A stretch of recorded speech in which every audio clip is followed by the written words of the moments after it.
சித்த மருத்துவத்தில் அன்றும் இன்றும் என்றென்றும் சேலம் சிவராஜ் சித்த வைத்தியசாலை ஒரு சகாப்தம். இந்தியாவில் 7 தலைமுறைகளாக தொடர்ந்து சித்த வைத்தியம் செய்து வரும் ஒரே ஸ்தாபனம் சேலம் சிவராஜ் சித்த வைத்தியசாலை மட்டுமே. இந்த சின்ன திரையை பார்த்துட்டு இருக்கிற எல்லா சகோதரர்களுக்கும் என் வணக்கம். 7 தலைமுறையா 208 வருஷமா தொடர்ந்து சித்த வைத்தியம் செஞ்சுட்டு வந்த நம் சிவராஜ் தாத்தாவின் பேரன் நான். சேலம் சிவராஜ் சித்த வைத்தியசாலையின் மருத்துவ முகாம்கள் எல்லா இடத்துலையும் தொடர்ந்து நடைபெறும். இதுக்கு உங்க அன்பும் ஆதரவும் எங்களுக்கு எப்பவும் தேவை. எப்பயும் ஏண்டா பேர பசங்களா இந்த மாதிரி தப்பு பண்றீங்க அப்படின்னு சொல்லும் நம்ம அன்பு சிவராஜ் தாத்தாவின் ஆசிர்வாதத்துடன் அவர் கூறிய அறிவுரைகளை உங்களுக்கு சமர்ப்பிக்கிறேன். நீங்கள் தொடர்பு கொள்ள வேண்டிய முகவரி சேலம் சிவராஜ் சித்த வைத்தியசாலை, அண்ணா பூங்கா பின்புறம், தமிழ்ச்சங்கம் ரோடு வழியாக ராஜாராம் நகர், சேலம் 7. தொடர்பு கொள்ள வேண்டிய எண் 9842713500 9842722500. சென்னை கிளை ஆபீஸ் தினசரி காலை 7 மணி முதல் மாலை 8 மணி வரை. புதிய எண் 10/4, வீரபத்ரன் தெரு, வள்ளுவர் கோட்டம் அருகில், VIP கேட்டின் எதிரில், நுங்கம்பாக்கம், சென்னை 34. Phone 28236780 and 28230072. ஈரோடு கிளை ஆபீஸில் தினசரி காலை 8 மணி முதல் மாலை 7 மணி வரை. சிவராஜ் சித்த வைத்தியசாலை, பெருந்துறை ரோட், செந்தில் நரம்பியல் எதிரில், கோவை மெடிக்கல் ரோடு வழியாக, Gandhi Nagar, water tank road. Phone 22593332. இன்று சின்னத்திரையை பார்த்து கொண்டிருக்கும் எனது அருமை வாலிபர்களுக்கும் வயோதி அன்பர்களுக்கும் சேலம் சிவராஜ் சித்த வைத்தியசாலையின் வணக்கத்தையும் நன்றியும் மீண்டும் தெரிவித்துக் கொள்கிறோம். இந்த வணக்கத்தையும் நன்றியும் மீண்டும் தெரிவிச்சுக்கிறேன் அப்படிங்கிறது பார்த்திங்கனாக்கா, இந்த சின்னத்திரையில் நான் அதிகபட்சமாக பல நிகழ்ச்சிகள் நான் வந்து தமிழ்நாட்டு வாலிபர்களுக்கும், அதாவது என்னுடைய தமிழ்நாட்டில் இருக்க வாலிபர்களுக்கும் வயோதி அன்பர்களுக்கும் பேர பசங்களுக்கும் நிறைய நிகழ்ச்சிகள் விவரங்களையும், எனக்கு நடக்கிற நிகழ்ச்சிகள், எங்கிட்ட வந்து சிகிச்சை பண்ணுறவங்க பாதிக்கப்பட்ட நிகழ்ச்சிகளை நான் ஒவ்வொரு தடவையும் விளக்கமாக சொல்லி வந்துட்டுருக்கேன். அந்த நிகழ்ச்சியில் இந்த பலகீனத்தினால என்ன மாதிரிலாம் வாழ்க்கை பாதிக்குது, அதனால் வாழ்க்கை என்ன சின்ன பணம் ஆகுதுங்கிறதும் அதிகபட்சமாக நிகழ்ச்சியில் சொல்லி வந்துட்டு இருக்கிற நிகழ்ச்சியில் கன்னியாகுமரியிலேருந்து மெட்ராஸ் வரலும் இந்த வாலிபர்கள், வயோதி அன்பர்கள் அல்லது சின்ன வயசு பேர பசங்க யாராவது ஒருத்தன் திருந்திட்டேன் அப்படின்னு சொல்லியிருந்தா இதுவரையிலும் மனசு வந்து ரொம்ப சந்தோஷமும் மகிழ்ச்சி அடைஞ்சிருப்பேன் அப்படின்னு ஒவ்வொரு நிகழ்ச்சியிலையும் சொல்லியிருந்தேன். ஆனால் இப்போ சமீப காலமாக எனக்கு வர ஃபோன் கால்களையே அதிகபட்சமாக உங்களுடைய நிகழ்ச்சியை நான் கேட்டேன். என்னுடைய வாழ்க்கை இந்த அளவெல்லாம் சின்ன பண்ணமாக ஆயிடுச்சு, நான் இந்த மாதிரிலாம் பாதிக்கப்பட்டுட்டேன், இனிமேல் எனக்கு திருந்துறதுக்கு வழி இல்லையா அப்படின்னு சொல்லி கேட்டோம். வயோதி அன்பர்கள் வந்து எங்கள் குடும்பமே சின்ன பண்ணமாகி கடைசி காலத்தில் வந்து 2 பேரும் புருஷன் பொண்டாட்டிக்கு மகிழ்ச்சியாக இருக்கிற காலங்கள்லாம் போய் இல்லை ரொம்ப சுகம் தான் இன்றைக்கி முக்கியம், அது இல்லைன்னா ஒரு குடும்பம் என்ன சின்ன பண்ணமாகுதுன்னு அவங்க சொல்லி என்கிட்ட விளக்கம் கேட்குறதும், சின்ன வயசு பசங்க ரொம்ப மனசு வேதனைப்பட்டு சிலர் வந்து தன்னுடைய விஷயத்தை சொல்லும்போதும் கேட்குறதுக்கு வந்து, அதாவது நான் உங்கள் நிகழ்ச்சியை கேட்டு தெரிஞ்சிட்டேன் அப்படின்னு சொல்லும்போது உண்மையாக மனசுக்கு ரொம்ப மகிழ்ச்சியும் ரொம்ப சந்தோஷமாக இருக்குது அப்படிங்கிறத இந்த நேரத்தில் நான் தெரிவிச்சுக்கிறேன். இந்த நிகழ்ச்சியை கேட்டு நான் தெரிஞ்சிட்டேன் அப்படின்னு சொல்லும்போது உண்மையாலுமே ஒரு தகப்பனார் ஸ்தானத்தில் எனக்கு உண்மையாக ரொம்ப மகிழ்ச்சியும் ரொம்ப சந்தோஷத்தையும் கொடுக்குது. இந்த நீங்கள் சொல்கிற ஃபோன் கால்கள் எனக்கு வந்து அந்தளவு மகிழ்ச்சியை கொடுத்துட்ருக்கு. என்ன காரணம் அப்படின்னா, நம்மளையும் மதித்து நம்ம சொல்கிற நிகழ்ச்சி வந்து சரியாக இருக்குது அப்படிங்கிறத ஏற்றுக்கிட்டதை கேட்கும்போது உண்மையாலுமே ஒரு சித்த வைத்தியங்கிற முறையிலையும் ஒரு தகப்பனார் ஸ்தானத்தில் இருக்கேன் அப்படிங்கிறதையும் ரொம்ப மகிழ்ச்சி அடைகிறேன் நான். என்ன காரணம் அப்படின்னாக்கா, அந்த காலகட்டங்களில் அகஸ்திய முனிவர்கள் வந்து நிறைய சித்தர்களுக்கு, அதாவது பயன்படக்கூடிய அளவு மூலிகைகள்லாம் எழுதி வச்சுருந்தாங்க அந்த காலகட்டங்களில். இன்றைக்கி நம்ம தமிழ்நாட்டில் பார்த்திங்கன்னா இந்த மூலிகையினுடைய ரகசியங்கள் அது எப்படின்னு ஒரு சின்ன விளக்கம் மட்டும் நான் உங்களுக்கு கொடுக்குறேன். இப்போ நம்ம வீட்டில் வந்து சாமி கும்பிடும்போது பார்த்திங்கன்னா பிள்ளையார் பிடிச்சி வைக்கிறேன் இல்லையா, அது யாருக்குமே இதனால் வரல என்ன காரணத்துக்காகங்கிறதே தெரியாது ஒரு சிலருக்கு. அந்த பிள்ளையார் பிடிச்சி வைக்கும்போது பார்த்திங்கனாக்கா அதில் வந்து அருகம்புல்லை மேலே குத்துவாங்க. அருகம்புல்லை எதுக்கு குத்துறாங்க அப்படிங்கிறது உங்களுக்கு தெரியுமா? இதுவரையிலும் ஒரு சிலருக்கு தெரியவே தெரியாது, அதிகபட்சமாகவும் தெரியாது. ஏன்னா ஒரு சாணியில் வந்து இந்த பிள்ளையார் பிடிச்சி வைக்கும்போது வெறும் பிள்ளையார் மட்டும் பிடிச்சி வச்சிட்டிங்கன்னா 2 நாளில் பார்த்திங்கன்னா அது உள்ளெல்லாம் புழு விழுந்துடும். ஆனால் அதில் வந்து அருகம்புல்லை குத்தி வச்சிட்டிங்க அப்படின்னு வச்சுங்க, அந்த புழுவே பிடிக்காது. 10 நாள் இருந்தாலும் அந்த புல் வந்து அப்படியே அந்த இது வந்து காஞ்சி தான் போகுமே ஒழிய அதில் வந்து புழுவே ஏறாது. அதே மாதிரி தான் இன்றைக்கி நம்ம ஊர் கிராமங்களில் பார்த்திங்கனாக்கா மாரியம்மன் பண்டிகை நடக்குது. அந்த மாரியம்மன் பண்டிகையில் பார்த்திங்கனாக்கா ஒவ்வொரு குடும்பத்துலேயும் ஒவ்வொருத்தரும் சொந்தக்காரன், மாமா, மச்சனை, அண்ணன், தம்பி, உறவு முறைகள், நண்பர்கள் எல்லாமே வரவழைச்சிருப்பாங்க. அந்த நண்பர்கள் எல்லாம் வந்துட்டு அந்த மாரியம்மன் பண்டிகை 8 நாள் 10 நாள் நடக்கும். அந்த பண்டிகை முடிச்சுட்டு ஊருக்கு போகும்போது பார்த்திங்கனாக்கா கடைசியாக அந்த ஊரில் வந்து அந்த கோயிலில் மஞ்சள் நீர் ஆட்டம் அப்படின்னு ஒன்று வச்சுருப்பாங்க. எதுக்காக தெரியுமா அந்த மஞ்சள் நீர் ஆட்டம் வைக்கிறாங்க? அது யாருக்குமே தெரியாது. அந்த மஞ்சள் நீர் ஆட்டத்தில் வந்து மஞ்சள் கலந்து அந்த தண்ணீரை வந்து தெளிக்கும் போது ஊரை விட்டு போவாங்க. அன்றைக்கெல்லாம் ஊரை விட்டு போகும்போது அந்த மஞ்சள் நீர் ஆட்டம் வைப்பாங்க. அப்போ என்னன்னாக்கா உடம்புல இருக்க கிருமிகளெல்லாம் சாகட்டும் அப்படிங்கிறதுக்காக தான் அந்த மஞ்சள் நீர் ஆட்டமே கடைசியாக வச்சுருக்கிறது.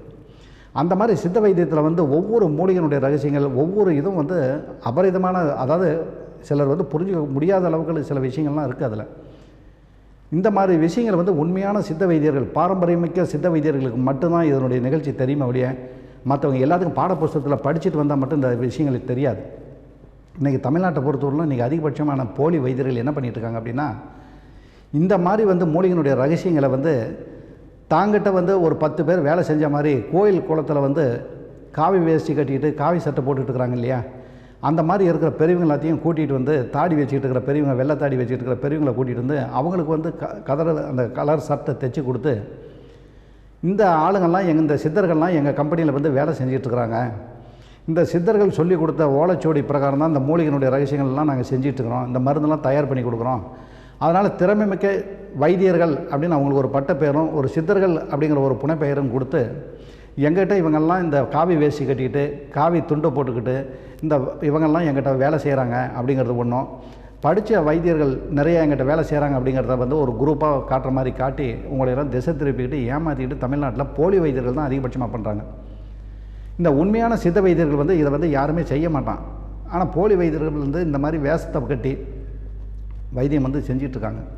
இது வந்து தமிழ்நாட்டில் வந்து அதிகபட்சமான சித்த வைத்தியத்தினுடைய பெயரை கெடுக்கக்கூடிய அளவுக்கு இந்த வைத்தியர்கள் வந்து பேரை கெடுத்துக்கிட்டு இருக்கிறதுனால தான் இந்த சித்த வைத்தியத்தில் வந்து தமிழ்நாட்டில் ஒரு கெட்ட பெயர் வர்றதுக்கு காரணமே இந்த மாதிரி போலி வைத்தியர்கள் அதிகபட்சமாக துரோகிகள். அவங்க வந்து இந்த வைத்தியத்தை செய்யறதுக்கு பதில் வேறு எந்த தொழில் வேணுமாலும் செய்யலாம், இந்த தொழில் தான் செய்யணுங்கிறதுல தமிழ்நாட்டு மக்களை வந்து அது ஒரு உடம்புக்கு முடியாதவன், அதாவது இன்னும் சாமின்னு கிடையாது, எந்த மதத்தில் வேணுமாலும் பாருங்கள், ஒவ்வொரு மதத்துலேயும் கன்னியாகுமரியிலேருந்து மெட்ராஸ் வரலும் இருக்க ஹாஸ்பிட்டலில் பார்த்திங்கன்னா கூட்டம் வந்து அலைமோதி இருக்கும். ஒவ்வொரு ஹாஸ்பிட்டலில் பார்த்திங்கன்னா அந்தந்த ஊர் ஹாஸ்பிட்டலில் வந்து ஆண்டவா எப்படியாவது காப்பாற்றி விட மாட்டியா, எப்படியாவது இதை இது பண்ணி குணப்படுத்தி கொடு அப்படின்னு சொல்லி, இந்த சாமின்னு கிடையாது, எந்த மதமாக இருந்தாலும் எந்த மதத்தினுடைய சாமி வேணுமாலும் கும்பிடுவான், ஆனால் காப்பாற்றி கொடுத்துருன்னு கெஞ்சி கேட்டுக்கிட்டு இருக்கிற நேரத்தில் நம்ம தமிழ்நாட்டில் பிறந்து நம்ம தமிழ்நாட்டிலே வளர்ந்து தமிழ்நாட்டு உப்பவே சாப்பிட்டுக்கிட்டு தமிழ்நாட்டில் வாழ்ந்துக்கிட்டு இருக்கிற நம்ம சகோதரனுங்களை குடியெல்லாம் கெடுக்கிறானுங்க. அப்படிங்கும்போது உண்மையான சித்த வைத்தியர் அப்படிங்கிறதுனால இதை பார்த்துக்கிட்டு நம்மளால் இருக்க முடியல. என்னென்ன காரணம் அப்படின்னா கவர்மெண்ட் வந்து இதுக்கு கடுமையான சட்டம் ஒன்று எடுக்கணும். ஏன்னா இந்த போலி வைத்தியர்களால் எத்தனாயிரம் வாலிபர்களுடைய வாழ்க்கை சின்ன பண்ணம் ஆகிட்டு இருக்குது. பார்த்திங்கன்னா இப்போ சில பத்திரிகை வந்து தமிழ்நாட்டில் பார்த்திங்கன்னா கையெடுத்து வழங்கக்கூடிய தரமிக்க பத்திரிகைகள், சில பத்திரிகைகள் வந்து போலி விளம்பரங்களை, அதாவது வைத்தியத்துக்கே சம்பந்தம் இல்லாதவனுடைய விளம்பரம் வேணும் அப்படிங்கிறதுக்காக சில பத்திரிகைகள் வந்து அவனுடைய விளம்பரங்களத்தையும் போட்டு வந்துட்டுருக்காங்க. அந்த போலி பத்திரிகையில் வர விளம்பரங்களை உண்மையாக ஜனங்க படிக்கும்போது தரமிகுந்த பத்திரிகை, தமிழ்நாட்டிலே தரமிகுந்த பத்திரிகை, அந்த பத்திரிகை வந்து ஒரு போலி விளம்பரம் வருது அப்படின்னா, தரமிகுந்த பத்திரிகையில் ஒரு விளம்பரம் வருதுனாவே ஜனங்க வந்து ஏமாந்துட மாட்டாங்க, அது உண்மையான பத்திரிகை நல்ல முறையில் தான் கொடுப்பாங்க அப்படின்னு நினச்சி பண்ணும்போது அவங்ககிட்ட போய் சிகிச்சை பண்ணும்போது எத்தனாயிரம் வாலிபனுடைய வாழ்க்கையெல்லாம் சின்ன பண்ணமாகுது பார்த்தீங்களா. அதனால் பத்திரிகைக்காரங்களும் வந்து உண்மையான விளம்பரங்கள், யார் உண்மையான பட்டப்படிப்பு யார் படிச்சிருக்காங்க, உண்மையான அரசாங்க அனுமதி வச்சுருக்காங்களா, அந்த மாதிரி விளம்பரங்களை வாங்கி வைத்தியம் போடணும். அப்போ தான் வந்து தமிழ்நாட்டில் இருக்க மக்களுக்கு வந்து நல்ல சித்த வைத்தியத்து மேலே ஒரு நம்பிக்கை ஏற்படக்கூடிய அளவுக்கு செஞ்சுட்டு வரோங்கிறது இதன் மூலம் உங்களுக்கு தெரிவிச்சுக்கிறேன். ஏன்னா சித்த வைத்தியத்தில் வந்து பலகீனம் அப்படிங்கிறது பார்த்திங்கன்னா நீங்கள் அதிகபட்சமாக பாதிக்கப்பட்ட வாலிபர்கள் வந்து இன்னும் அளவுக்கு தான் இல்லை அப்படிங்கிறதுல அதிகபட்சமான சின்ன ஒவ்வொரு ஸ்கூலில் படிக்கும்போதும் சமீபத்தில் வந்து நான் ஒரு நிகழ்ச்சி சொல்கிறேன். ஒரு ஊரில் போய் நாங்கள்லாம் விசாரிக்கும்போது அந்த ஸ்கூலில் அந்த ஒரு காலேஜில் படிக்கிற பசங்களை பார்க்கும்போது அதிகபட்சமாக அந்த கைப்பழக்கத்தில் தவறு செய்கிறது வந்து நாங்கள் எண்ணிக்கையில் விசாரிச்சுக்கிட்டு வரும்போது பார்த்திங்கனாக்கா இல்லாத பசங்களே இல்லை அப்படிங்கிற மாதிரி சொல்கிறானுங்க அந்த பசங்க. அந்த பசங்களுக்கு வந்து இல்லைப்பா இதெல்லாம் தப்பு, இந்த மாதிரிலாம் செய்யக்கூடாது அப்படின்னாக்கா, ஏங்க எங்களுக்கு ஒரு வடிகால் வேண்டாமா, நாங்கள் தவறு செய்கிறதுக்கு எங்களுக்கு வேறு வழி இல்லையே, அதனால் பெண்ணுக்கிட்ட போக முடியாது, அதனால் இந்த தப்பு செய்கிறோம் அப்படிங்கிறான். அப்போ இந்த தப்பு செய்யும்போது ஒரு நாள் தப்பு செய்யணும், 2 நாள் தப்பு செய்யணும். ஒரு சிலர் வந்து என்ன சொல்கிறாங்க, இல்லைங்க அந்த கைப்பழக்கத்தில் செஞ்சால் தான் எனக்கு தூக்கமே வருது, அதனால் இந்த தப்பு செய்கிறாங்கண்ணா. இன்னொருத்த வந்து என்ன சொல்கிறாங்க, எனக்கு பிரச்சனை அதிகமாக இருக்குது, அந்த பிரச்சனைக்கு தீர்வு காண முடியல, அதனால் கைப்பழக்கத்தில் செய்கிறேன், அதனால் எனக்கு அந்த தீர்வு கிடைக்கிது அப்படின்னு அவன் சொல்கிறான். அதாவது ஒவ்வொருத்தரும் வந்து இப்போ கொலைக்குத்தம் செய்கிறவங்க கூட ஒரு காரண காரியங்களை சொல்கிற மாதிரி இவனும் அந்த மாதிரி தவறுகள் சொல்லி வந்துட்டு இருக்கான். அந்த மாதிரி அதிகபட்சமான வாலிபர்கள் வந்து தமிழ்நாட்டில் வந்து தன்னுடைய சக்தியை விரயம் பண்ணும்போது, ஒரு சொட்டு இந்திரியம் வீண் பண்ணும்போது 60 சொட்டு ரத்தம் வீணாகுது இல்லையா. அப்போ 240 சொட்டு ரத்தத்தை வீண் பண்ணும்போது அப்போ உச்சந்தலையிலேருந்து கால் அடிவாங்க உள்ள நாடி நம்ம பூரா சில வலுவை இழந்துருது இல்லையா? அப்போ வலுவை இழக்கும்போது நீ இல்லறம்பத்துக்கு ஈடுபடுறதுக்கு தகுதி இல்லாத ஸ்டேஜுக்கு வரும்போது தாய் தகப்பனார்கள் இல்லறம்பத்துக்கு ஈடுபடுறதுக்கு வேணுங்கிற இதை பண்ணும்போது மேரேஜ் பண்ணுறாங்கன்னு வச்சுங்க. மேரேஜ் பண்ணும்போது அந்த பையனுடைய வாழ்க்கை சின்ன பின்னமாகுது இல்லையா? அதனால தான் தமிழ்நாட்டில் பிறந்த வளர்ந்த வாலிபர்கள் அத்தனை பேர்த்தையும் நான் வந்து கையெடுத்து கும்பிட்றேன். ஏன்னா தமிழ்நாட்டை தவிர வேறு எந்த மொழி மாவட்டத்தில் போய் பார்த்தீங்கன்னாலும் இந்த பலகீனத்தில் பாதிக்கப்பட்டவங்களுக்கு இந்த அளவு சொல்லி இந்த அளவு உங்களையெல்லாம் திசை திருப்பக்கூடிய அளவுக்கு இதுவரை யாரும் இல்லை அப்படிங்கிறத நான் வந்து ஆணித்தரமாக இதில் தெரிவிச்சுக்கிறேன். அதனால தான் நான் அதிகபட்சமாக என்னுடைய தமிழ்நாடுன்னு உரிமை எடுத்து நான் பேசுகிறது காரணமே என்னுடைய தமிழ்நாட்டில் நான் இந்த தமிழ்நாட்டில் பிறந்திருக்கேன், இந்த தமிழ்நாட்டில் தான் வளர்ந்துருக்கேன், இந்த தமிழ்நாட்டில் ஆளாகி இந்த தமிழ்நாட்டிலே மடி போகிறேன். நான் என்னுடைய தமிழ்நாட்டில் இருக்க வாலிபர்களுக்கும் வயோதிகர்களுக்கும் நான் சொல்லாமல் வேறு யார் தான் சொல்ல முடியும்? அதனால் இந்த நிகழ்ச்சி எப்படின்னாக்கா என்னுடைய தமிழ்நாட்டில் இருக்க வாலிபர்களுக்கும் வயோதிகர்களுக்கும், அதாவது என்னுடைய பேரப்பசங்களுக்கும் மகனுக்கும் நீங்கள் நல்லா இருக்கணும், உங்கள் வாழ்க்கை நல்ல முறையில் வரணும், நீங்கள்லாம் மகிழ்ச்சியோட திருமணம் பண்ணிக்கிட்டு கணவன் மனைவியோட நல்ல முறையில் இருக்கணும் அப்படிங்கிற ஆதங்கத்தை தான் நான் இதை பேசி வந்துட்டுருக்கேன். இது வந்து எப்படின்னாக்கா சித்த வைத்தியத்தில் பலகீனத்தில் பாதிக்கப்பட்டதுனால அதனால் வாழ்க்கை என்ன அளவுலாம் சின்ன பின்னம் ஆகுது.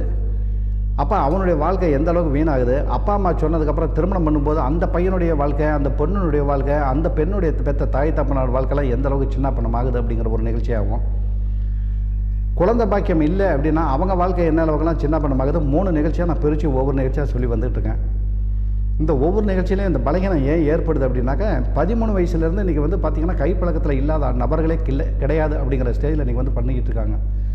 அப்போ ஒரு குறிப்பிட்ட ஸ்டேஜுக்கு வரும்போது அவன் இல்லறம்பத்துக்கே ஈடுபடுறதுக்கு தகுதி இல்லை அப்படிங்கிற ஸ்டேஜ் வரும்போது அவன் படிப்புலையும் நாட்டம் பண்ண முடியாது, தொழிலையும் நாட்டம் போகாது, எல்லா விதத்துலையும் பாதிக்கப்பட்டுருவான். அதனால தான் கண்ணு வேண்டாடா சாமி, இதில் தப்பு செய்யாத, வாழ்க்கை சின்ன பண்ணமாகி போயிடும், திருந்திக்க அப்படின்னு சொல்லி பல நிகழ்ச்சியில் நான் வந்து உன்னுடைய பெற்ற தாய் தப்பனார் உரிமை எடுத்துக்கிறத விட அதிகபட்சமான உரிமை எடுத்து நான் அந்த விஷயத்தை சொல்லி வந்துட்டுருக்கேன். அதனால் இந்த மாதிரி பலகீனத்தில் பாதிக்கப்பட்ட வாலிபர்கள் சேலம் தலைமை ஆஃபீஸில் தினசரி காலையில் 6 மணிலேருந்து சாயந்தரம் 6 மணி வரல நான் உனக்காக வாழ்ந்துகிட்டு இருக்கேன். நான் பணம் காசு சம்பாதிக்கணும், நான் பொருள் ஈட்டணும், என் பொண்டாட்டி பிள்ளைங்க நல்லா இருக்கணும், நான் இதுவரை நினைக்கல. நீங்கள்லாம் மகிழ்ச்சியாக சந்தோஷமாக எங்களுக்கு தெரிஞ்ச தொழில் ரகசியங்களை உங்களுக்கு சொல்லணும் அப்படிங்கிற ஆதங்கத்தில் தான் நான் இந்த நிகழ்ச்சியை சொல்லி வந்துட்டுருக்கேன். அதனால் சேலம் தலைமை ஆஃபீஸில் வந்து என்ன மாதிரி பலகீனத்தில் பாதிக்கப்பட்டிருந்தாலும் ஒரே ஒரு வந்து அணுகிப்பார், ஆலோசனை பண்ணுறதுக்கு நான் பணம் காசாக கேட்குறேன். நான் உங்கள்கிட்ட பேர பையனுக்கு சொல்கிறதுக்கும் மகனுக்கு சொல்கிறதுக்கும் காசை கூட நான் கேட்பாங்க யாராவது. அதனால் நீ வந்து உரிமையோடு வந்து கேளு, எந்த மாதிரி பலகீனத்தில் பாதிக்கப்பட்டிருந்தாலும் சரி அதுக்கு உண்டான விளக்கத்தை சொல்லி அதுக்கு உண்டான பரிகாரத்தை சொல்கிறேன். விருப்பப்பட்டதுனால நீ சிகிச்சை பண்ணிக்கலாம். ஆனால் அது சிகிச்சை பண்ணுறதுக்கு முன்னாடி எங்களோட தலை சிறந்த சித்த வைத்தியர்கள் வந்து தமிழ்நாட்டில் நிறைய இருக்காங்க. மதுரையில் இருக்காங்க, திருநெல்வேலியில் இருக்காங்க, நாகர்கோயிலில் இருக்காங்க. அவங்ககிட்ட கூட போய் வைத்தியம் பண்ணிக்கங்க. அவங்க நல்ல முறையில் பண்ணி கொடுக்குறாங்க அப்படின்னா அவங்ககிட்ட பண்ணிக்கங்க. ஆனால் அதே சமயத்தில் இந்த பலகீனம் இல்லைன்னு ஈடுபாடு முடியாமல் குழந்தை பாக்கியம் இல்லை அப்படிங்கிறது வந்து சேலம் சிவராஜ் சித்த வைத்தியசாலை தவிர வேறு எங்கேயும் பண்ண முடியாது அப்படிங்கிறது ஆணித்தரமாக ஆதாரமாக இதில் சில நிகழ்ச்சி நான் படிப்படியாக சொல்லி வந்துட்டுருக்கேன். ஏன்னா நாட்டில் இருக்க துரோகி அப்படிங்கிறோம். நாட்டில் இருக்க துரோகியில் பெரிய துரோகி யார்? சித்த வைத்தியத்தை பொறுத்தவரை சொல்கிறேன். இல்லறம்பத்தில் அதாவது கன்னித்தன்மையோடு இருக்கிற ஒரு பெண்ணை திருமணம் பண்ணி வந்து அந்த பெண்ணை இல்லறம்பத்துக்கே ஈடுபட முடியாமல் அம்மா சொன்னால், ஆயா சொன்னால், அத்தை சொன்னால், மாமன் சொன்னான்னு சொல்லிட்டு வீட்டோடு வச்சுக்கிட்டு இருக்கான் பாருங்கள், அவன் தான் நாட்டில் இருக்க துரோகி. வாழ்க்கையில் நீங்கள் எந்த பாவத்தை வேணுமானு பண்ணிவிடு, ஆனால் ஒரு பெண்ணை வந்து இல்லறம்ப சுகத்தை கொடுக்காமல் வீட்டோடு வச்சுட்டு இருக்கிறான் பாருங்கள், அவன் மாதிரி இருக்கிற துரோகி நாட்டில் பெரிய துரோகி வேறு எவனுமே கிடையாது. உன்னால் முடியலைன்னா கல்யாணம் பண்ணாமல் விட்டுடு. முடியும் அப்படின்னா ஒரு பெண்ணை இல்லறம்பத்தில் ஈடுபட்டு அந்த பெண்ணை திருப்திப்படுத்தி அந்த பெண் எனக்கு போதுங்க விட்டுடுங்க அப்படின்னு சொல்கிற அளவு இல்லறம்பத்தில் ஈடுபட்டால் முடியும் அப்படிங்கிற திறமை இருந்ததுன்னா நீ கல்யாணம் பண்ணு. இல்லைன்னா விட்டு, அப்பா அம்மா சொல்கிறாங்கிறதுக்காக பண்ணாத, ஓடி போய்டு, சன்னியாசியாக ஓடி போய் தொலைஞ்சிரு. இல்லைன்னா சேலத்தில் வா, ஒரு பெத்த தகப்பனார் இருக்கிற மாதிரி நினச்சிட்டு வா, நான் வந்து உன்னுடைய தகப்பனார்கிட்ட சொல்லி உனக்கு வேணுங்கிறத செஞ்சு கொடுத்து உன் வாழ்க்கை மகிழ்ச்சியாக இருக்கிற அளவுக்கு நான் பண்ணித்தரேன். அதே சமயத்தில் வரவங்க எல்லாத்தையுமே குணப்படுத்த முடியும் அப்படிங்கிறது இது என்னால் முடியாது சாமி, என்னால் முடியாது. முடியும் அப்படிங்கிற ஸ்டேஜ் இருக்கிறவனுக்கு மட்டும்தான் என்னால் பண்ண முடியும். என்ன காரணம் அப்படின்னா தினசரி வைத்தியசாலைக்கு பார்த்தீங்கன்னா முன்னையெல்லாம் 3 பேர் 4 பேர் வரதே அதிசயமாக இருக்கும். இன்றைக்கி வந்து 20-25 பேர் குணப்படுத்த முடியல அப்படிங்கிறான். நாடி துடிப்பை பார்க்கும்போதே அவனை எப்படி கடுமையாக சண்டை போடுறதுன்னு தெரியல. அந்தளவுக்கு நாடி துடிப்பை இழந்து, அதாவது ஒரு 2 காய் பகுதியும் இப்படி இருக்குன்னு வச்சுங்க, ஆண்குறி வந்து கீழே விழுந்துருச்சு அப்படின்னாக்க எத்தனை சொத்து பத்து விற்று பண்ணாலும் குணப்படுத்த முடியாது அப்படின்னு சொல்கிறாங்களே, அந்த ஸ்டேஜுக்கு போடுறான். அப்போ அவனுடைய வாழ்க்கை வந்து முற்றுப்புள்ளி ஆகிப்படுது. ஆனால் அதில் கொஞ்சம் மாற்றங்கள் இருந்தால் கூட குணப்படுத்த முடியும் அப்படிங்கிற ஸ்டேஜில் இருந்தால் அவனை வந்து நல்ல முறையில் குணப்படுத்தி அவன் மகிழ்ச்சியாக திருமணம் பண்ணி மனைவியோட சந்தோஷமாக இருக்கிற அளவுக்கு நிச்சயமாக எங்களால் பண்ணி கொடுக்க முடியும். ஏன்னா எங்கள் மருந்தில் வந்து பாசானங்கள் சம்மந்தப்பட்டதோ போத வஸ்துகளோ இல்லை வேறு செந்தூர வகைகளோ எதுவுமே இதில் கலக்கிறது கிடையாது. ஏன்னா எங்கள் மருந்துகள் வந்து காலங்கள் அதிகமாகும், 6 மாதம் 9 மாதம் 12 மாதங்கள் ஆகும். எப்படி நம்ம மெத்தப்படிக்கட்டில் நம்ம ஏறி போகிறோமோ அதே மாதிரி தான் இறங்கி ஆகிடமே ஒழிய எகிரி கீழே குதிக்க முடியாது. ஆனால் சித்த வைத்திய மூலிகை மருந்துகளை வந்து நம்ம படிப்படியாக பண்ணிகிட்டே வரும்போது எந்த மாதம் நமக்கு போதும் அப்படி திருப்திப்பட்டாலும் குறைந்தது 6 மாதம் 9 மாதம் சாப்பிட்டுட்டு வரும்போது போதும் அப்படின்னா மருந்து நிறுத்திக்கலாம். ஆனால் அதே சமயத்தில் வந்து எனக்கு 2 மாதத்தில் பண்ணி கொடுங்க 4 மாதத்தில் பண்ணி கொடுங்க அப்படின்னா பண்ண முடியாது அப்படிங்கிறத இதன் மூலம் நான் உங்களுக்கு தெரிவிச்சுக்கிறேன். ஏன்னா சித்த வைத்திய மருந்துகள் வந்து பத்தியத்தோடு இருக்கணும். சில பத்தியங்களுக்கு வந்து கடுமையான பத்தியம் இருக்கும், சிலதுக்கு வந்து பத்தியம் இருக்காது. அந்த பத்தியத்தை கடைப்பிடிச்சிட்டு வரும்போது தான் அதை வந்து நம்ம குணப்படுத்தக்கூடிய ஸ்டேஜில் வந்துட்டுருக்கோம். அதனால் எந்த மாதிரி நீங்கள் பலகீனத்தில் பாதிக்கப்பட்டிருந்தாலும் சரி, இல்லறம்பத்துக்கே ஈடுபடுறதுக்கு தகுதி இருந்தாலும் சரி, தாய் தகப்பனார்கள் சொல்லுகிறாங்க அப்படிங்கிறதுக்காக வெக்கப்பட்டு கொண்டோ அதை இதை வெளியே சொல்ல முடியாமல் திருமணம் செஞ்சு உங்கள் வாழ்க்கையை சின்ன பண்ண மடக்காதீங்க. ஏன்னா இதில் வந்து ஆணோ பெண்ணோ இழந்த சக்தியை திரும்ப பெற வேண்டுமானால் அவர்களின் உடல் பலகீனத்தை பொறுத்து குறைந்தது 6 மாதம் 9 மாதம் 12 மாதங்கள் மருந்தை தொடர்ந்து சாப்பிட்டால் தான் ஓரளவு நல்ல முறையில் பண்ணி கொடுக்க முடியும் அப்படிங்கிறத இதை நான் வந்து தெரிவிச்சுக்கிறேன். அதாவது தமிழ்நாட்டில் பொறுத்தவரை என்ன சொல்கிறேன் அப்படின்னா, இல்லறம்ப ஈடுபாடு அப்படிங்கிறது பார்த்திங்கனாக்கா சர்வசாதாரணமாக இன்றைக்கி வந்து நிறைய பேர் வந்து இல்லறம்ப சுகம் எப்படின்னா வந்தம் போனோம் அப்படிங்கிற மாதிரி இருக்காங்க. அந்த மாதிரி இல்லறம்ப சுகம் அனுபவிக்கக்கூடாது. அதுக்கு ஒரு சின்ன உதாரணம் என்ன சொல்கிறேன் அப்படின்னாக்கா, அதாவது சர்க்கரை இருக்குதுன்னு வச்சுங்க, சர்க்கரை எடுத்து 2 ஸ்பூன் எடுத்து வாயில் போட்டிங்கன்னா அப்படியே என்ன பண்ணுவீங்க, சப்பி சாப்பிட்றீங்க இல்லையா? அந்த மாதிரி இல்லறம்ப சுகம் வந்து அனுபவிக்கக்கூடாது. இல்லறம்ப சுகம் அப்படிங்கிறது வந்து கடுகளவு சின்ன புளி இருக்குது இல்லையா, அந்த புளி எடுத்து வாயில் போட்டிங்கன்னா என்ன பண்ணுவீங்க, கண்ணை மூடி அந்த டேஸ்ட் பண்ணி அந்த சப்பி சாப்பிட்றீங்க இல்லையா, அந்த சுகம் தான் இல்லறம்ப சுகத்தில் இருக்கணும். அந்த மாதிரி இல்லறம்ப சுகம் ஈடுபடும் போது தான் இன்றைக்கி வந்து தமிழ்நாட்டை பொறுத்தவரை எப்படி இருக்காங்க அப்படின்னா வந்தம் போனங்கிற ஸ்டேஜில் இருக்காங்க. அந்த மாதிரி சுகம் இருக்கக்கூடாது. இந்த மாதிரி புளி சாப்பிட்ற சுகம் இருந்தால் தான் உங்களுக்கு 60-65 வயசு ஆனால் கூட நீங்கள் 2 பேரும் புருஷன் பொண்டாட்டிங்க எங்கேயாவது உட்காந்து பேசிகிட்டு இருக்கும்போது கூட அந்த பழைய சிந்தனைகள் நினைவுகள் உங்களுக்கு வந்து மனசில் வந்து ஊஞ்சல் ஆடிக்கிட்டு இருக்கும். அது இன்றைக்கி தமிழ்நாட்டை பொறுத்தவரை எத்தனை பேருக்கு அந்த பாக்கியங்கள் கிடச்சிருக்கு பார்த்தீங்கன்னாக்கா எண்ணிக்கையில் தான் இருக்குமே ஒழிய இவ்வளோ பேர் இருக்காங்க அப்படிங்கிறது யாருனாலையுமே சொல்ல முடியாது.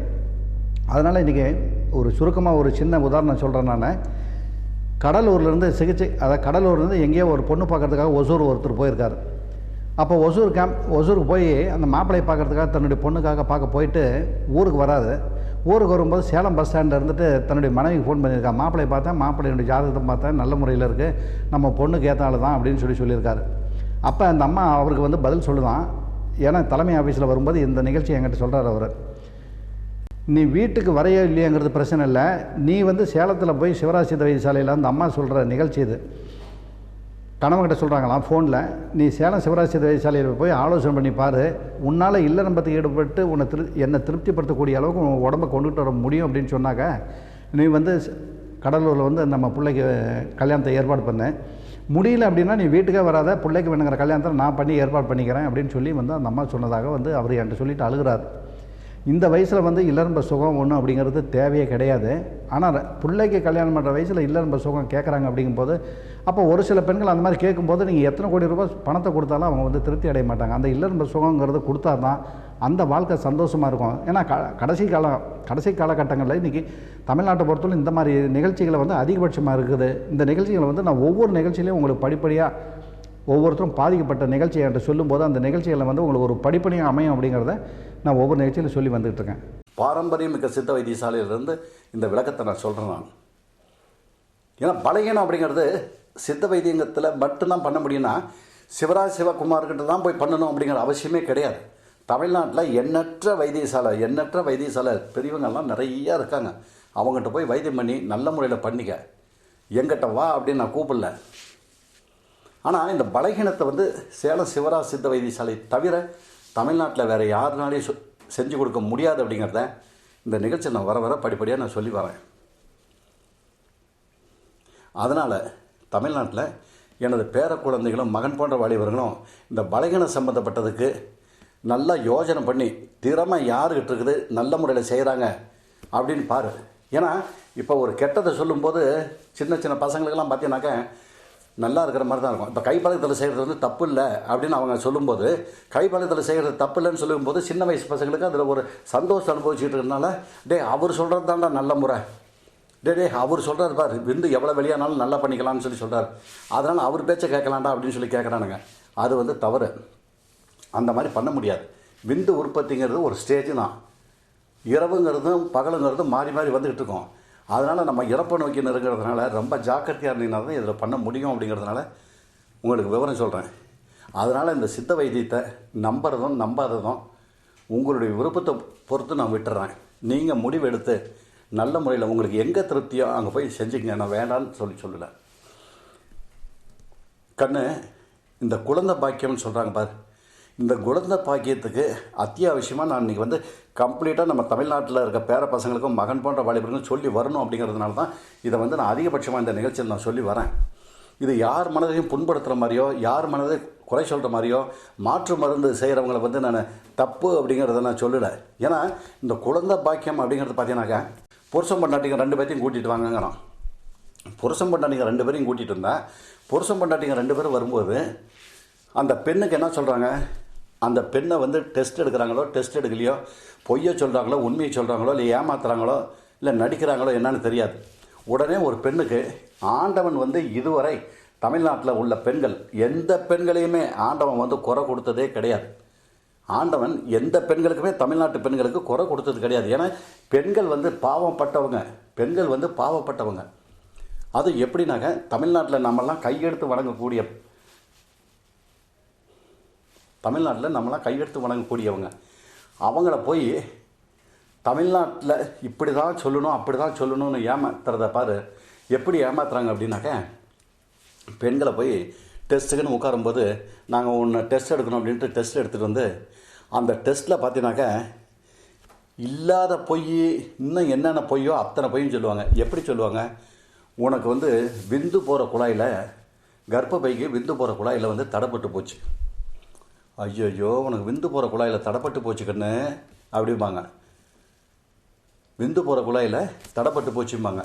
அப்புறம் அதுலேயே இன்னொரு பொய் சொல்கிறது, கர்ப்பப்பை உனக்கு ரொம்ப சின்னதாக போச்சு, என்ன பாவம் பண்ணியோ தெரில, உனக்கு பிறக்கும்போதே அந்த மாதிரி ஆயிடுச்சா என்னன்னு தெரில, உனக்கு கர்ப்பப்பை வந்து ரொம்ப சின்னதாகிடுச்சு, அதனால் கரு தரிக்கக்கூடிய சந்தர்ப்பத்தை நீ இழந்துட்டேன்னு சொல்கிறது.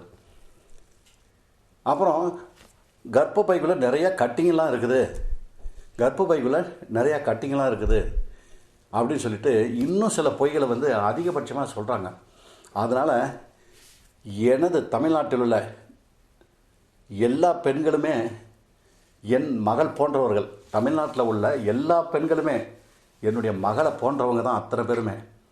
அந்த மகளுக்கு ஒரு தப்பு நடக்குது அப்படின்னா நான் பார்த்துக்கிட்டு வந்து சும்மா இருக்க மாட்டேன் நான். ஏன்னா எந்த பெண்களுமே நம்பி ஏமாறாதீங்க தயவுசெய்து. இன்றைக்கி அந்த புத்து ஈச்சல் எப்படி புறப்பட்டு வந்து நீங்கள் சுற்றுதில்லை, அந்த லைட் வெளிச்சத்துக்கு வந்து சுற்றுதில்லை, அந்த மாதிரி நீங்கள் தமிழ்நாட்டில் பார்த்தீங்கன்னா இந்த குழந்தை பாக்கியங்கிறதுக்கு வந்து தெருவுக்கு ஓப்பன் பண்ணி வச்சுக்கிட்டு இருக்கிறாங்க இன்றைக்கி. அந்த மாதிரி ஓப்பன் பண்ணி வச்சுக்கிட்டு இருக்கிறதுல பெண்களுக்கு தான் மிஸ்டேக்கு வா அப்படின்னு சொல்கிறாங்க. இன்னொருத்தர் வந்து ஆண்களுக்கு தான் மிஸ்டேக்கு அப்படிங்கிறாங்க. அந்த ஆண்களுக்கு மிஸ்டேக்குங்கிறத கடைசி வரலும் கண்டுபிடிக்கிறதும் இல்லை, கண்டுபிடிக்கவும் மாட்டாங்க. ஏன்னா பெண்கள் மேலே மிஸ்டேக்குன்னு சொன்னால் தான் நீ 50,000 ரூபாய் பணத்தை கட்டுவ, 1 லட்ச ரூபா பணத்தை கட்டுவ. ஆனால் அவங்கக்கிட்ட அதே இதை வந்து நான் பின்னாடி வரும்போது இதனோட விஷயத்தை நான் பின்னாடி சொல்கிறேன், நீங்கள் அப்போ கவனமாக அதை கேளுங்க. ஏன்னா எந்த பெண்களுமே என்ன ஆகும் அப்படின்னாக்கா, எந்த பெண்களுமே கர்ப்பம் உண்டாகலை அப்படின்னாக்கா அந்த மாதிரி சின்னதாக இருக்குது, கர்ப்பப்பைகளை போகிற விந்து குழாயில் தடைப்பட்டு போச்சு, லெஃப்ட் சைடில் ஆப்ரேஷன் பண்ணணும் இல்லை ரைட் சைடில் ஆப்ரேஷன் பண்ணணும்னு யாராவது சொன்னாங்கன்னா நம்பி ஏமாந்துட வேண்டாம் அப்படிங்கிறது இதன் மூலம் நான் சொல்கிறேன். ஏன்னா எந்த பெண்களுக்குமே ஆண்டவன் இதுவரையும் கொடுத்ததே கிடையாது, எந்த பெண்களுக்குமே ஆண்டவன் இதுவரையும் கொடுத்ததே கிடையாது. காலேஜில் படிக்கிற பசங்க பாரு, திடீர்னு ஏதோ ஒரு பொண்ணு ஒரு பையன் அறிமுகமாவான்.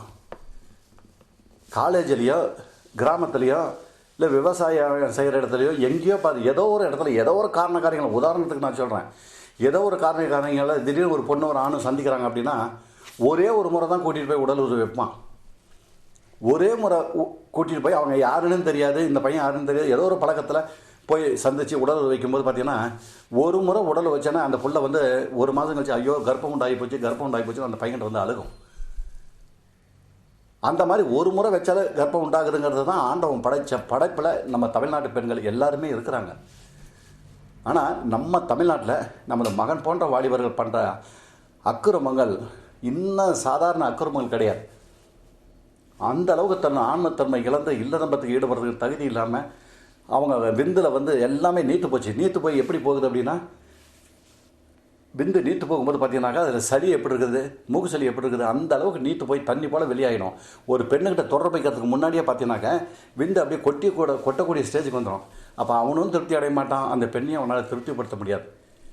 அதனால் இந்த பலகீனம் பொறுத்தவரையில் எப்படின்னாக்கா இந்த குழந்தை பாக்கியம் இல்லை அப்படிங்கிறதுல, குழந்தை பாக்கியம் இல்லை அப்படின்னா எந்த பெண்களுமே கவலையே பட வேண்டாம். எந்த பெண்களுக்குமே குழந்தை பாக்கியம் இல்லை, ஆண்டவன் விட்டுட்டான் அப்படிங்கிற மாதிரியே கவலைப்பட்டு வேண்டாத தெய்வத்தை வேண்டிக்கிட்டு இருக்காதீங்க. ஏன்னா உங்களுடைய உடம்பு வந்து நல்ல முறையில் இருக்கும். அதுக்காக லேப்ராஸ்கோப் டெஸ்ட் பண்ணுறதுங்கிறதும் ஒவ்வொருத்தரும் பார்த்தீங்கன்னாக்கா, இப்போ நீங்கள் நான் சொல்கிற ஒரே ஒரு இதை மட்டும் நிகழ்ச்சியை மட்டும் கேட்டு பாருங்கள். இன்றைக்கி ஒரு ஊரில் வந்து 10 இடத்துல 10 பேர் குழந்தை பாக்கியத்துக்கு வச்சுருக்காங்க அப்படின்னு வச்சுக்க.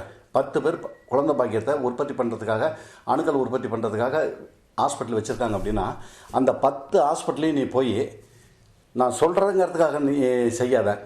ஒரு ஹாஸ்பிட்டலில் கன்சல்டிங் ஃபீஸ் எவ்வளோ ஆனாலும் சரி நீ கொடுத்துட்டு உன்னுடைய ஃபைலை கொடுத்துட்டு நீ உன்னுடைய உடம்பை போய் செக் பண்ணி காட்டு. செக் பண்ணி காட்டும்போது பார்த்தீங்கன்னாக்கா அவங்க ஒரு ரிப்போர்ட் சொல்லுவாங்க, உனக்கு இந்த மாதிரி பாதிப்புன்னு சொல்லுவாங்க. நீ அதே அடுத்த ஹாஸ்பிட்டல் இந்த ரெக்கார்டை காட்டாமல் இன்னொரு ஹாஸ்பிட்டலில் கொண்டு போய் காட்டிப்பார், அவங்க வேறு மாதிரி தப்புன்னு சொல்லுவாங்க. அதே இதை இன்னொரு இடத்துல கொண்டு போய் காட்டிப்பார், அவங்க வந்து வேறு மாதிரி சொல்லுவாங்க. இந்த மாதிரி ஒவ்வொருத்தரும் மாற்றி ஒவ்வொரு பாதிப்பு இருக்குன்னு சொல்லுவாங்களே ஒழிய ஒரே மாதிரி பாதிப்பு. அவ்வளோ பேரும் பட்டப்படிப்பு படித்தவங்க தானே இவங்க என்ன சொல்கிறாங்களோ அதே பாதிப்பு தானே அவங்க எல்லாமே சொல்லணும். சொல்ல மாட்டாங்க, மாற்றி சொல்லுவாங்க. எப்படியும் உன்னோட வாழ்க்கை சின்ன பண்ண மாட்டேங்கக்கூடிய அளவுக்கு போயிடும். அதனால் தமிழ்நாட்டில் இந்த குழந்தை பாக்கியம் இல்லை அப்படிங்கிறது வந்து தமிழ்நாட்டில் பிறந்து தமிழ்நாட்டில் வளர்ந்து தமிழ்நாட்டிலான சித்த வைத்தியர்கள் மட்டும்தான் இந்த குழந்தை பாக்கியத்தை உண்டு பண்ண முடியுமே ஒழிய வேறு யாருனாலையுமே உண்டு பண்ணவே முடியாது. ஆனால் அதே சமயத்தில் வந்து சக்கரை வியாதியில் பாதிக்கப்பட்டவனோ, ட்ரிங்க்ஸ் அதிகமாக சாப்பிட்டு தன்னுடைய ஆன்மத்திறமை இழந்து பாதிக்கப்பட்டவனோ தயவுசெய்து வர வேண்டாம் அப்படிங்கிறது எதிர் மூலம் தெரிவிச்சுக்கிறோம். ஏன்னா அது மாதிரி ட்ரிங்க்ஸு சாப்பிட்ருந்தாலும் சரி, சக்கரை வியாதியில் பாதிக்கப்பட்டவங்களுக்கு சிகிச்சை பண்ண முடியாது அப்படிங்கிறத தெரிவிச்சுக்கிறோம். என்ன காரணம் அப்படின்னா, சக்கரை வியாதியில் பாதிக்கப்பட்டவங்களுடைய வாழ்க்கை இல்லை என்பதுக்கு இனிமேல் ஈடுபடவே முடியாது அப்படிங்கிற செயலில் தான் ஒவ்வொருத்தருமே இருப்பாங்க. அவங்களுக்கு எவ்வளோ தான் நீங்கள் பணத்தை கொடுத்து பண்ணி கொடுங்க அப்படின்னாலும் பண்ணி கொடுக்க முடியாது அப்படிங்கிறத ஆணித்தரமாக சொல்லணும். அதனால் தயவுசெய்து மீண்டும் பல நிகழ்ச்சியில் சொல்லியிருக்கோம், சக்கரை வியாதிக்காரங்க ட்ரிங்க்ஸு சாப்பிட்றவங்க இல்லைங்க நான் ட்ரிங்க்ஸை நிறுத்திக்கிறேன், சக்கரை வியாதி இல்லாத பார்த்துக்கிறேன் அப்படின்னு சொல்கிறாங்க. அந்த மாதிரி நாங்கள் சிகிச்சை பண்ண முடியாது. எங்களுக்கு தெரியாமல் மருந்து வாங்கிட்டீங்கனால தோழியாக தெரிஞ்சு அந்த தப்பை பண்ண மாட்டோம். ஏன்னா காரணம் வந்து நீங்கள் எங்கள் கூட பிறந்தவங்க மாதிரி இருக்கிறதுனால தயவுசெய்து கொடுக்க மாட்டோம் அப்படிங்கிறத இதை மூலம் தெரிவிச்சுக்கிறோம். சேலம் சிவராஜ் சித்த வைத்தியசாலையை பொறுத்தவரையிலும் எந்த நேரம் வந்தாலும் காலையில் 6 மணிலேருந்து சாயந்தரம் 6 மணி வரைக்கும் வந்து சந்திங்க. சேலம் சிவராஜ் சித்த வைத்தியசாலை மீண்டும் உங்களுக்கு நன்றியும் வணக்கத்தையும் தெரிவித்துக் கொள்கிறோம். நீங்கள் தொடர்பு கொள்ள வேண்டிய முகவரி: சேலம் சிவராஜ் சித்த வைத்தியசாலை, அண்ணா பூங்கா பின்புறம், தமிழ்ச்சங்கம் ரோடு வழியாக, ராஜாராம் நகர், சேலம் 7. தொடர்பு கொள்ள வேண்டிய எண் 9842713500 9842722500. சென்னை கிளை ஆபீஸ் தினசரி காலை 7 மணி முதல் மாலை 8 மணி வரை. புதிய எண் 10/4, வீரபத்ரன் தெரு, வள்ளுவர் கோட்டம் அருகில், VIP கேட்டின் எதிரில், நுங்கம்பாக்கம், சென்னை 34. Phone 28236780 and 28230072. ஈரோடு கிளை ஆபீஸில் தினசரி காலை 8 மணி முதல் மாலை 7 மணி வரை. சிவராஜ் சித்த வைத்தியசாலை, பெருந்துறை ரோட், செந்தில் நரம்பியல் எதிரில், கோவை மெடிக்கல் ரோடு வழியாக, Gandhi Nagar, water tank road. Phone 22593332.